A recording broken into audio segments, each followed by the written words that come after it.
Hello traders and investors, welcome to Shaurya trading indicators.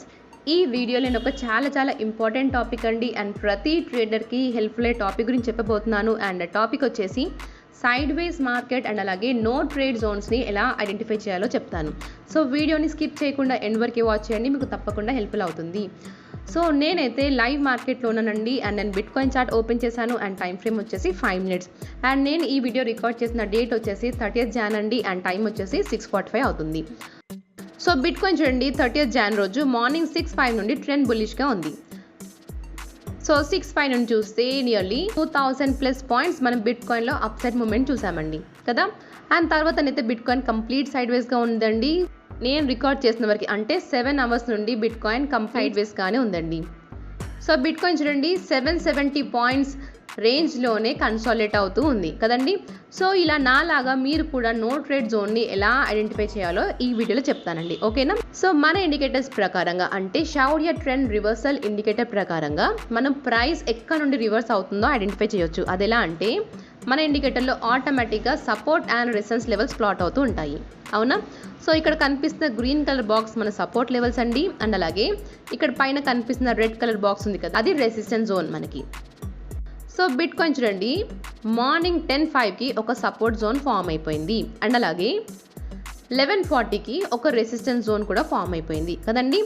So ఫ్రెష్గా entries తీసుకునే వాళ్ళైతే resistance zone break అయ్యాక call side ఎంట్రీస్ని plan చేయాలి. ఒకవేళ ఈ సపోర్ట్ జోన్ కనుక బ్రేక్ అయింది అంటే సెల్ సైడ్ ఎంట్రీస్ని ప్లాన్ చేయాలి. అంతేకాని ఈ సపోర్ట్ అండ్ రెసిస్టెన్స్ లెవెల్స్ మధ్యలో ఉన్నంత వరకు మనం ఎలాంటి ఎంట్రీస్ని తీసుకోకూడదు, ఓకేనా.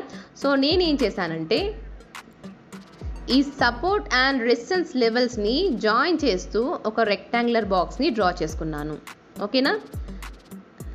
సో ఈ రెక్టాంగులర్ బాక్స్లో ప్రైస్ ఉన్నంత వరకు మనం ఎలాంటి ఫ్రెష్ ఎంట్రీస్ని తీసుకోకూడదు, ఓకేనా. సో ఇక్కడ నుండి చూస్తే 11:40 నుండి మనమైతే బిట్ కాయిన్లో ఫాల్ని చూసాము.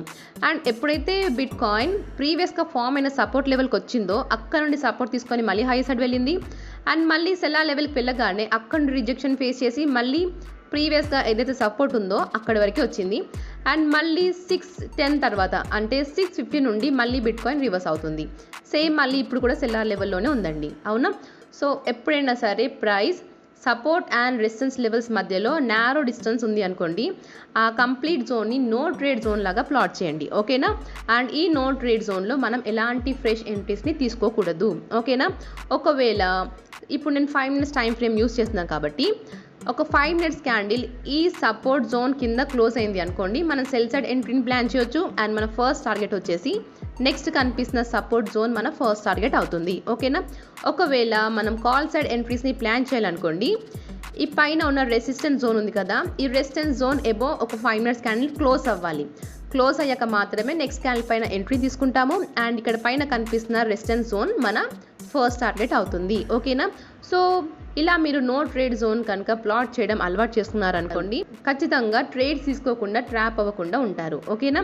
సో మీరు కూడా నో ట్రేడ్ జోన్ని ప్లాట్ చేయడం అలవాటు చేసుకోండి అండ్ నో ట్రేడ్ జోన్లో ఎలాంటి ఎంట్రీస్ని తీసుకోకండి. తొందరపడి ఇక్కడ బ్రేక్అవుట్ అయింది కదా అని తీసుకోకండి, క్యాండిల్ క్లోజ్ అయ్యాక మాత్రమే ఎంట్రీని తీసుకోండి, ఓకేనా. సో బిట్ కాయిన్లోనైతే నేనైతే సేఫ్ సైడ్ ఉన్నానండి నో ట్రేడ్ జోన్ ప్లాట్ చేసి. సో నెక్స్ట్ టైం మీరు కూడా నో ట్రేడ్ జోన్ని ప్లాట్ చేసి ఫాల్స్ ఎంట్రీస్ తీసుకోకుండా ట్రాప్ అవ్వకుండా ఉంటారని ఎక్స్పెక్ట్ చేస్తున్నాను. అండ్ అలాగే ఈ వీడియో మీ అందరికీ హెల్ప్ఫుల్ అవుతుందని ఎక్స్పెక్ట్ చేస్తున్నానండి. And thank you for watching.